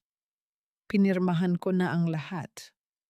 Wala ka nang makukuha kahit 1 sentimo mula sa K Holdings, ngunit ititira ko sa iyo ang huling bagay na ibinigay mo sa akin, ang kalayaan, ang huling hatol ni Katrina. Kalayaan mula sa yaman na hindi mo naman pinaghirapan. Kalayaan mula sa bahay na kailanman ay hindi mo itinuring na tahanan. Humakbang si Katrina palayo. Ang tunog ng kanyang mga takong ay muling naging dominante sa loob ng ballroom. Hindi siya lumingon nang marinig niya ang tunog ng pagluhod ni Paulo sa marmol na sahig. Ang mga hagulgol ng lalaki na punong-puno ng pagsisisi ay tila isang mahinang ingay na lamang na naglalaho sa hangin. Maging si Aling Rosa ay hindi na nakapagsalita. Ang matanda ay tila naging isang estatwa ng kahihiyan, habang ang mga security guard ay dahan-dahang ginagabayan sila palabas ng hotel. Ang kanilang pag-alis ay hindi naging marangal. Ito ay isang tahimik na pagtatapon ng basura sa gitna ng isang piging. Nang makalabas sina Paulo sa hotel, ang malamig na hangin ng gabi ay sumalubong sa kanila. Wala silang sasakyan, wala silang matutuluyan, at ang tanging dala nila ay ang bigat ng kanilang sariling mga kasalanan. Sa kabilang dako, sa loob ng hotel, itinaas ni Katrina ang kanyang baso para sa huling pagkakataon. Para sa bagong simula, ang bulong niya sa kanyang sarili, habang ang isang patak ng luha ng laya ay dahan-dahang gumuguhit sa kanyang pisngi. Wala na tayong bigas, Paulo. Gutom na ako. Paano na tayo nito? Ang boses ni Aling Rosa ay nanginginig, hindi na dahil sa galit, kundi dahil sa matinding panghihina. Nakaupo ang matanda sa isang sulok ng maliit at madilim na silid na kanilang inuupahan sa isang siksikang eskinita sa tondo. Ang amoy ng kanal at basurahan mula sa labas ay humahalo sa maalinsangang hangin sa loob, isang malaking kasinungalingan kumpara sa bango ng jasmine at aircon na nakasanayan nila sa kanilang dating Biethu. Dahan-dahang inilapag ni Paulo ang isang plastik na supot na naglalaman ng 2 pirasong tinapay at isang supot ng instant noodles. Ang kanyang mga kamay, na dati ay makinis at palaging may hawak na mamahaling ballpen, ay ngayon ay puno ng mga paltos at sugat. Ang bawat kalyo sa kanyang palad ay tila isang piping saksi sa hirap ng kanyang bagong trabaho bilang bouncer sa isang mumurahing bar sa gabi at kargador sa Benkang tuwing umaga. Ito lang ang kinaya ng kinita ko ngayon, Nay. May kinuha pa ang mga naniningil ng utang nyo sa kalsada kanina. Ang mahinang sagot ni Paulo, ang boses niya ay wala ng sigla. Kinuha ni Paulo ang isang baso ng gripo na tubig at dahan-dahang ininom ito. Ang lasa ng kalawang ay gumuhit sa kanyang dila at bigla niyang naalala ang mga sariwang fruit juice na palaging inihahanda ni Katrina sa kanya tuwing umaga. Naalala niya kung paano siya nito hihilot sa balikat kapag pagod siya, kung paano nito titiyakin na ang kanyang bawat kailangan ay laging handa bago pa man niya ito hingin. Ngayon, ang tanging yumayakap sa kanya ay ang init ng semento at ang bigat ng kanyang sariling pagsisisi. Sa gitna ng kanilang pagkain, biglang bumukas ang lumang telebisyon na iniwan ng nakaraang nangungupahan. Ang balita sa gabing iyon ay tungkol sa isang malaking pagtitipon ng mga industrial leaders sa buong mundo. Doon, sa gitna ng mga flash ng camera, ay nakita nila si Katrina.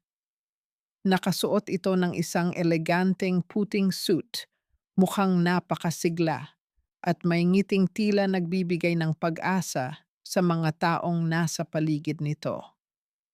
Ang kanyang kagandahan ay hindi na lamang pang isang bahay, kundi pang buong mundo. Napakaswerte ng babaeng iyan, ang pabulong na sabi ni Aling Rosa habang nakatingin sa TV, tila nakalimutan na ang manugang na dati ay itinapon niya sa ulan ang pinapanood niya ngayon.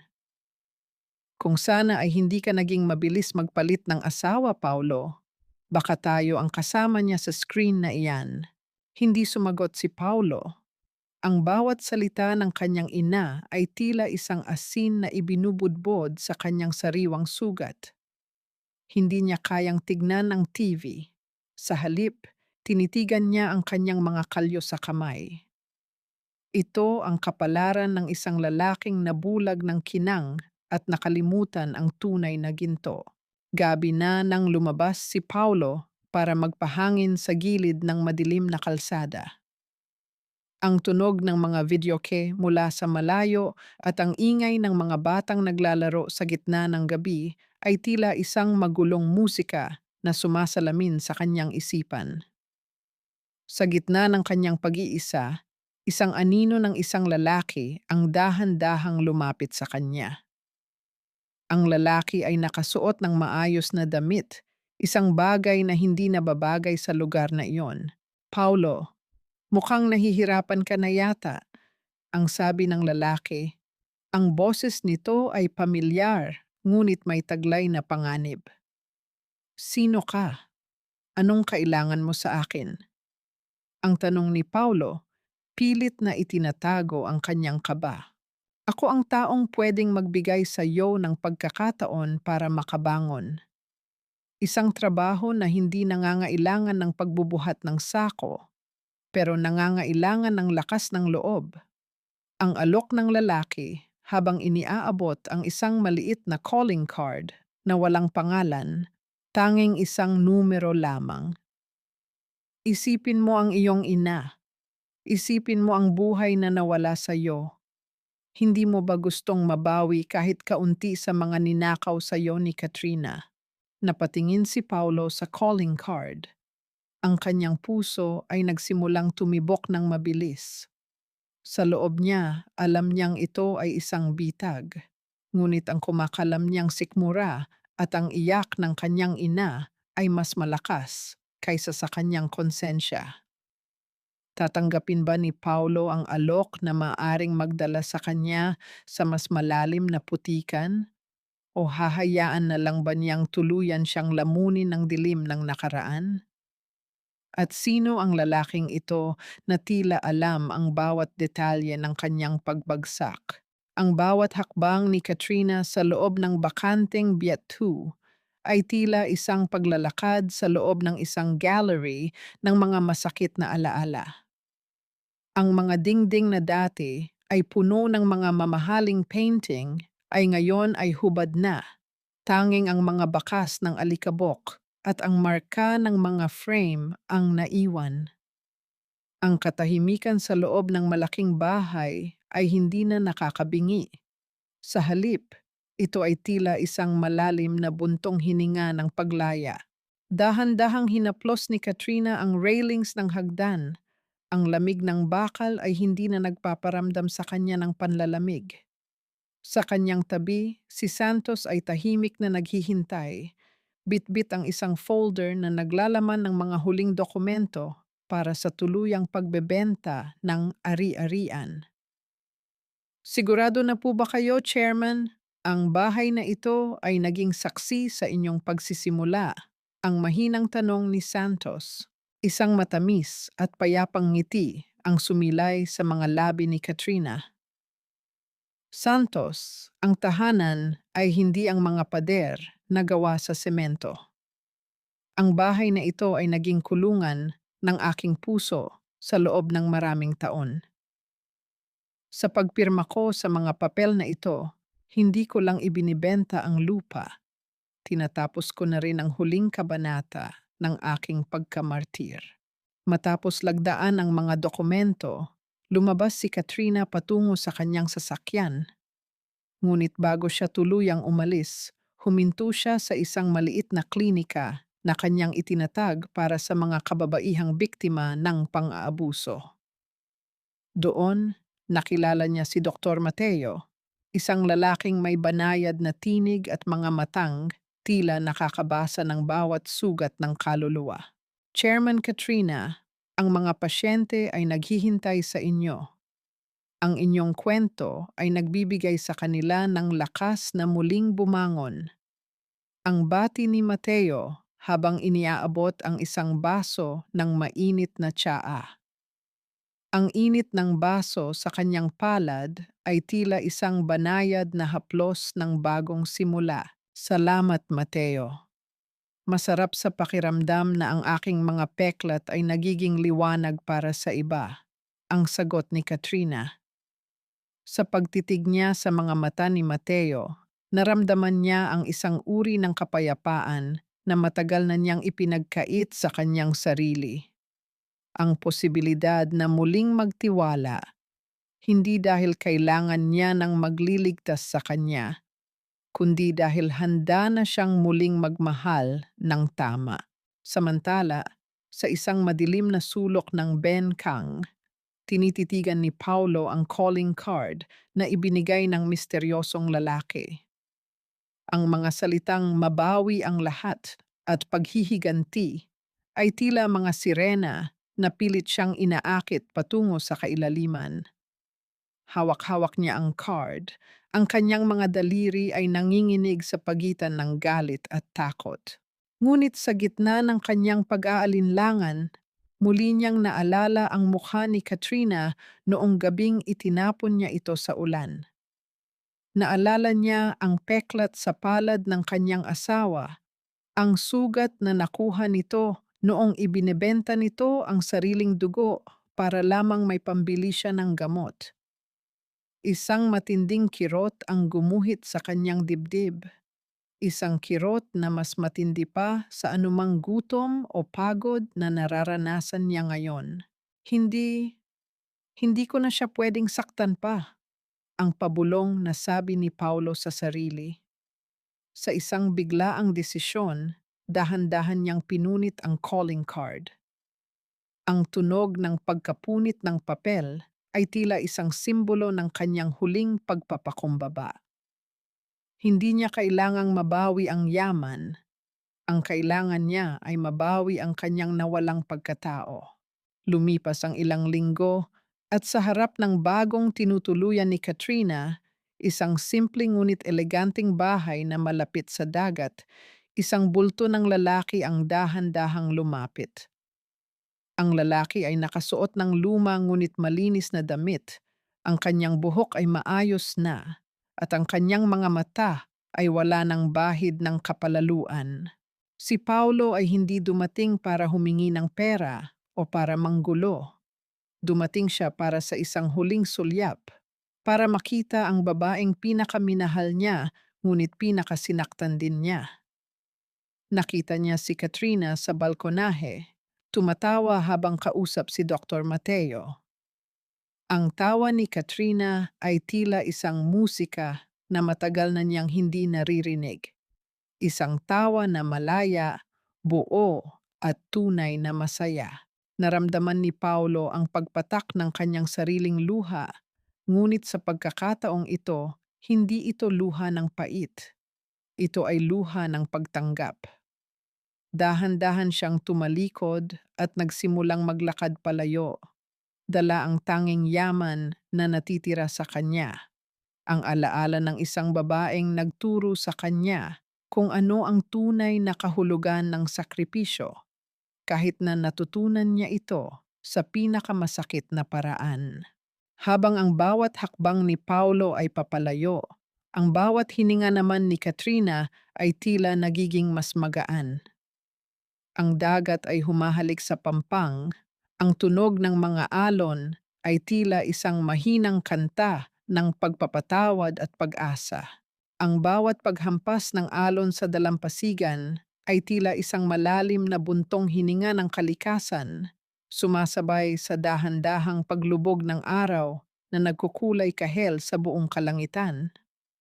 Sa harap ng kanyang bagong tahanan, nakatayo si Katrina, ninanamnam ang malamig na simoy ng hangin na humahaplos sa kanyang mukha. Wala na ang bigat sa kanyang dibdib, wala na ang hapdi ng nakaraan. Ngunit ang katahimikan ay nabasag ng tunog ng marahang pagtapak ng mga paa sa tuyong buhangin. Hindi kailangang lumingon ni Katrina para malaman kung sino ang dumating. Ang bawat yabag, ang bawat hininga ng taong iyon ay tila nakaukit na sa kanyang gunita. Ngunit sa pagkakataong ito, hindi na siya nanginginig sa takot o sakit. Katrina, ang tawag ni Paulo. Ang kanyang boses ay paos, malayo sa dating mapagmataas na tono na tila ba pag-aari niya ang mundo. Dahan-dahang humarap si Katrina. Nakita niya ang isang lalaking tila pinatanda ng panahon sa loob lamang ng ilang buwan.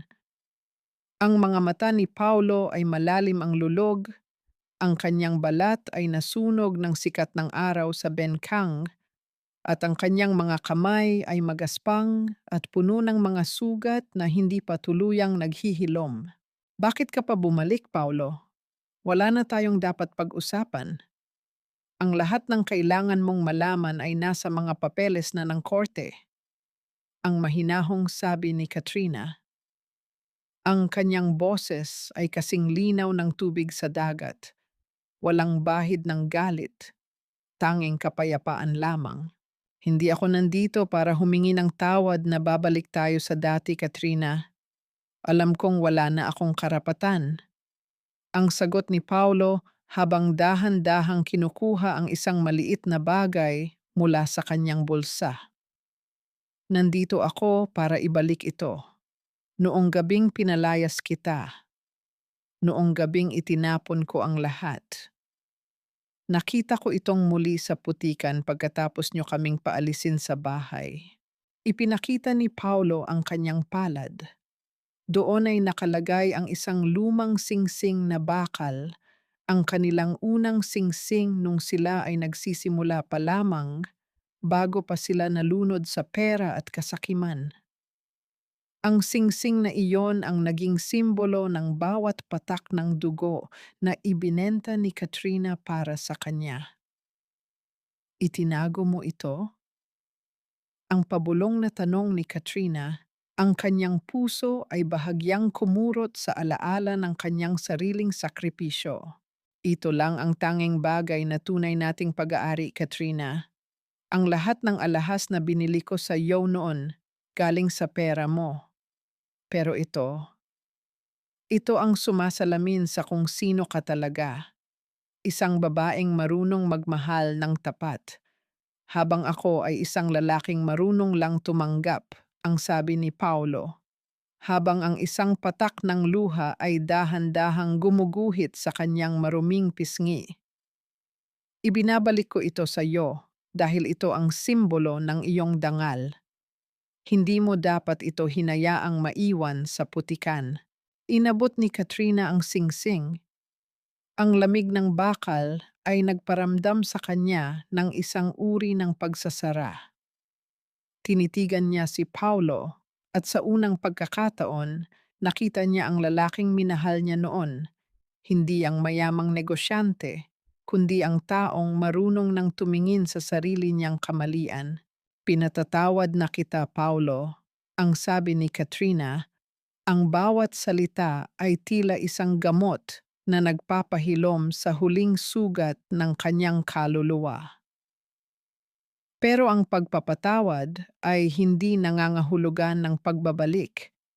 Ang singsing na ito ay hindi ko na isusuot muli.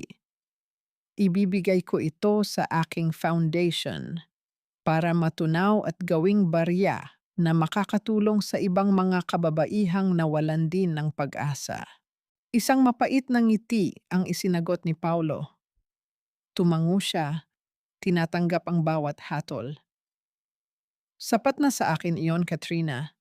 Ang malaman na hindi ka na napopoot sa akin ay sapat na para makatulog ako ng mahimbing sa gabi kahit sa gitna ng ingay ng eskinita.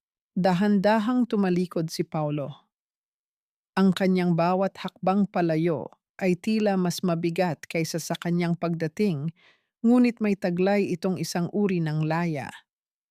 Alam niyang ito na ang huling pagkakataon na makikita niya ang liwanag sa mga mata ni Katrina. Habang pinagmamasdan ni Katrina ang papalayong bulto ni Paulo, naramdaman niya ang isang mainit na kamay na pumatong sa kanyang balikat. Si Dr. Mateo ay nakatayo sa kanyang tabi, hindi nagsasalita, tanging ang presensya nito ang nagbibigay ng suporta. Tapos na ang lahat, Mateo. Wala na akong utang sa nakaraan, ang bulong ni Katrina. At ang hinaharap ay naghihintay na sa iyo, Katrina. Ang sagot ni Mateo, ang boses ay puno ng pangako. Ngunit habang sila ay dahan-dahang naglalakad pabalik sa bahay, isang huling sulyap ni Katrina sa dalampasigan ang nagpatigil sa kanya. Sa malayo, nakita niya ang isang maliit na bangkang luma na tila inaanod ng agos, at sa loob nito ay isang pamilyar na anino na tila nagmamasid sa kanila. Sino ang taong iyon na tila ayaw pa ring tuluyang lisanin ang buhay ni Katrina? Mayroon pa bang lihim na hindi pa nabubunyag sa likod ng pagbagsak ni Paulo? Ang bawat puting rosas at kumpol ng mga bulaklak ng jasmine na nakapalamuti sa loob ng maliit at payapang kapilya ay tila naglalabas ng isang bango na puno ng bagong pag-asa. Ang sikat ng araw na tumatagos sa mga makukulay na glass windows ay nagbibigay ng isang mainit na liwanag sa mukha ni Katrina habang masaya niyang pinagmamasdan ang pag-iisang dibdib ng isa sa kanyang pinakatapat na tauhan, si Maria. Nararamdaman ni Katrina ang isang uri ng kagalakan na hindi kayang ibigay ng anumang tagumpay sa negosyo.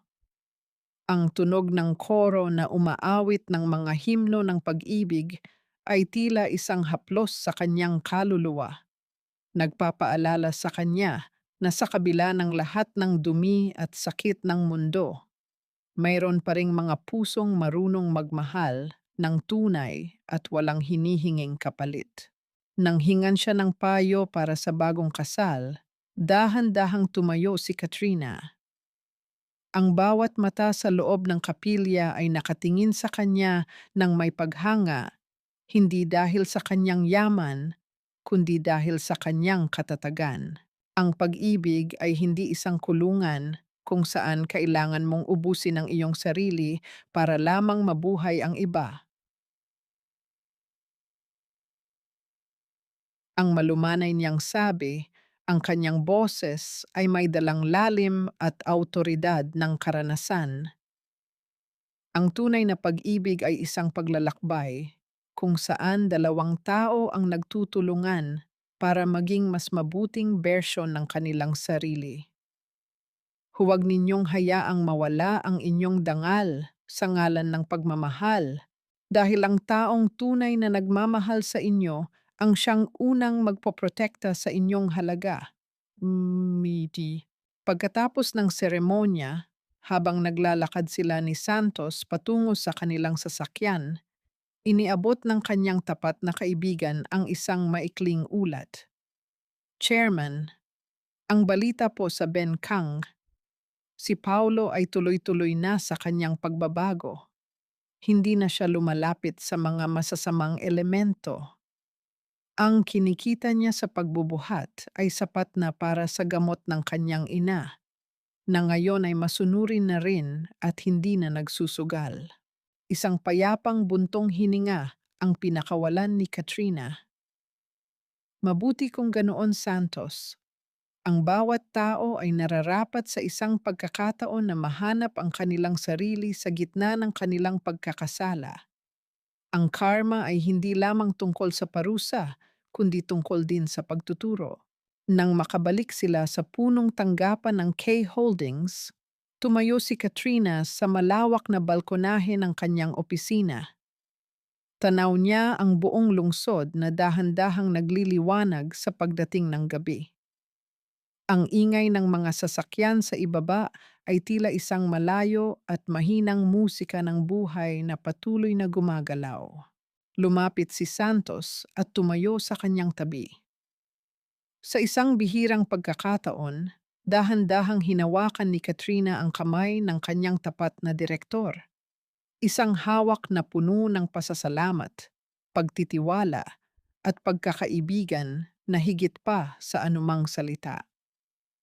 Walang mali siya, tanging ang init ng dalawang pusong magkasamang lumaban sa gitna ng bagyo. Salamat sa hindi mo pag-iwan sa akin, Santos, ang pabulong ni Katrina. Hanggang sa huli, Chairman, hanggang sa huli. Ang sagot ni Santos, ang boses nito ay may pangako ng katapatan. Tumingala si Katrina sa madilim na langit na ngayon ay nagsisimulang punan ng mga bituin. Ang bawat kislap ng mga ito ay tila mga paalala ng bawat luha na pumatak noon, na ngayon ay naging mga diamante na ng kanyang karangalan. Ang amoy ng dagat ay dahan-dahang humahalo sa hangin ng lungsod, nagdadala ng alaala ng huling paghaharap nila ni Paulo sa Pampang. Wala ng sakit, wala ng pait. Tanging ang matamis na lasa ng tagumpay, hindi ang tagumpay ng pera, kundi ang tagumpay ng isang pusong natutong bumangon, magpatawad, at muling magmahal sa sarili. Ang marahang paghampas ng mga alon sa dalampasigan mula sa malayo ay tila isang kanta ng pagtulog sa nakaraan at isang masayang pagbati sa darating na umaga. Ang bawat hininga ni Katrina ay puno ng laya habang ang buong mundo ay naghihintay sa bawat hakbang ng isang reynang hindi na muling yuyuko sa sinuman. Lumipas ang 3 taon na tila isang banayad na agos ng ilog, dahan-dahang tinatangay ang mga labi ng nakaraan patungo sa malawak na karagatan ng limot. Sa isang munting garden na nakaharap sa dagat, nakaupo si Katrina habang pinagmamasdan ang mga bulaklak na kanyang itinalaga para sa mga kababaihang tinutulungan ng kanyang foundation. Ang bawat talulot ay tila sumasalamin sa bawat buhay na muling nabigyan ng kulay at pag-asa. Napatingin si Katrina sa kanyang palad. Ang peklat na dati ay mapula at masakit ay isa na lamang ngayong manipis at halos hindi na makitang marka. Sa sandaling iyon, napagtanto niya ang sagot sa tanong na matagal na ring naglalakbay sa kanyang isipan. Ang pagpapatawad ay hindi isang regalong ibinibigay sa taong nagkasala, kundi isang regalong ibinibigay natin sa ating sarili.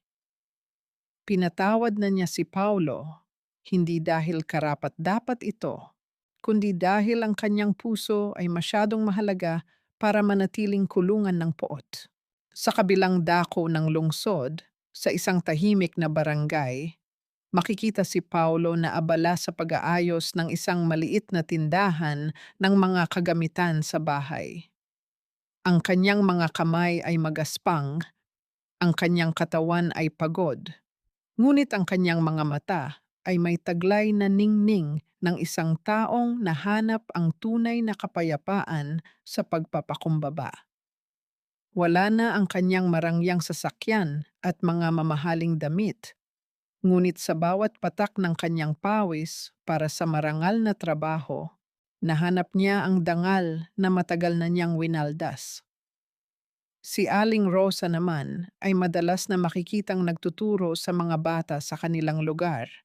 Isang matandang babaeng natutunang tumingin sa kabutihan ng puso sa halip na sa kinang ng salapi. Ang katahimikan sa paligid ni Katrina ay nabasag ng mahinang yabag ni Mateo. Lumapit ang doktor at dahan-dahang inilapag ang isang mainit na kumot sa balikat ni Katrina. Ang kanilang mga mata ay nagtagpo at sa simpleng pagngiting iyon, naramdaman ni Katrina ang isang uri ng binyen na hindi niya akalaing posible pa pagkatapos ng bagyo. Hindi ito ang binyen ng isang taong hindi nasaktan, kundi ang binyen ng isang taong nakaligtas at natutong lumangoy sa gitna ng malalaking alon.